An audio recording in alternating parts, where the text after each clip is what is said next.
तो आइए जानते हैं सरयू नदी में स्नान करने से क्यों नहीं मिलता है पुण्य, जहां प्रभु श्री रामचंद्र ने ली थी समाधि।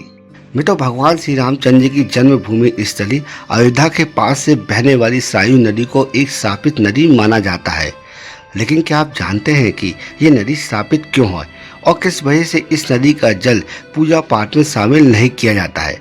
तो आइए जानते हैं। तो आप सभी लोगों ने सरयू नदी का नाम तो सुना ही होगा, जो कि उत्तर प्रदेश के अयोध्या से होकर बहती है। तो आप सभी ने सरयू नदी का नाम तो सुना ही होगा। सरयू नदी उत्तर प्रदेश के अयोध्या से होकर बहती है। अयोध्या भगवान श्री रामचंद्र जी की जन्म स्थली भूमि है। अयोध्या की भूमि को उपजाऊ बनाने और भगवान श्री रामचंद्र जी का साक्षी बनने में सरयू नदी का खास योगदान है। अयोध्या सरयू नदी से समृद्ध है, जो कि वर्तमान में एक प्रमुख पर्यटन स्थल के रूप में सामने आई है तथा एक पवित्र भूमि की तरह पूजी जाती है। ये नदी हिमालय से निकलती है और उत्तर प्रदेश तथा उत्तराखंड राज्य से होकर बहती है। लेकिन क्या आप जानते हैं कि ये नदी श्रापित है और यहाँ पर स्नान करने से लोगों के पाप तो मिट जाते हैं, लेकिन पुण्य भी नहीं मिलता है।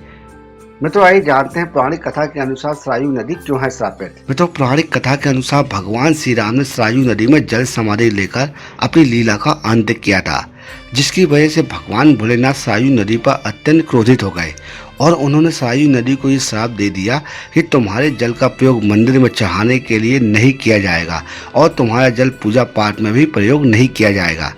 इसके बाद मां सरयू भोलेनाथ के चरणों में गिर पड़ी और कहने लगी कि प्रभु, इसमें मेरा क्या दोष? ये तो विधि का विधान था, जो कि पहले से ही निर्धारित था। इसमें भला मैं क्या कर सकती हूँ? माता सरयू की बहुत विनती करने पर भी भगवान भोलेनाथ ने मां सरयू से कहा कि मैं अपना श्राप वापस तो नहीं ले सकता हूँ, लेकिन इतना हो सकता है कि तुम्हारे जल में स्नान करने से लोगों के पाप धुल जाएंगे, लेकिन तुम्हारे जल का प्रयोग पूजा पाठ तथा मंदिरों में नहीं किया जाएगा और ना ही किसी को पुण्य मिलेगा। बस तभी से सरयू नदी का जल पूजा पाठ में शामिल नहीं किया जाता है। पौराणिक मान्यताओं के अनुसार आज भी सरयू नदी में कोई भी धार्मिक आयोजन नहीं किया जाता है और ना ही इस जल का उपयोग यज्ञ में और पूजा पाठ में उपयोग किया जाता है। आपको हम बता दें कि आज भी मौजूदा समय में सरयू नदी श्रापित होने के कारण आज भी ये नियम लागू है। कहीं भी यज्ञ होता है तो इसके लिए 7 नदियों का जल लाया जाता है।